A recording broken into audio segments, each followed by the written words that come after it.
Сәлем достар, бүгін сіздермен қазақ дәстүрлі тағамдарының бірі жұмсақ әрі дәмді қуырылған қамырдан жасалатын бауырсақтың рецептісімен бөлісетін боламын. Бірінші ашытқын дайындап аламыз. Жылы су мен жылы сүтке 1 ас қасық құрғақ ашытқымызды қосып, 2-3 ас қасық ұнымызды қосып, 10-15 минутқа жылы жерге қойып, ашытқының көтеруін күтеміз. Бөлек ыдысымызға електен өткізілген ұнымызды, тұз, жұмыртқа, өсімдік майын қосып, ашытқы қосылған қоспаны құйып, жұмсақ қамыр илейміз. Жалпы қазақ халқы бауырсақты молшылық пен берекенің символы ретінде қарастырады. Бауырсақтың түрлі болады. Бауырсақтың түрлері кәдімгі ашытылған бауырсақ, ши бауырсақ, қатырма бауырсақ деп аталады.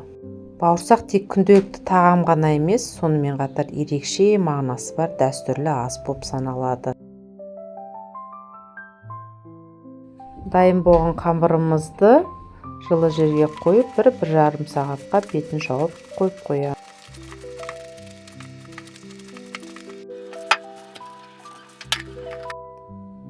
Қамырымыз дайын болды.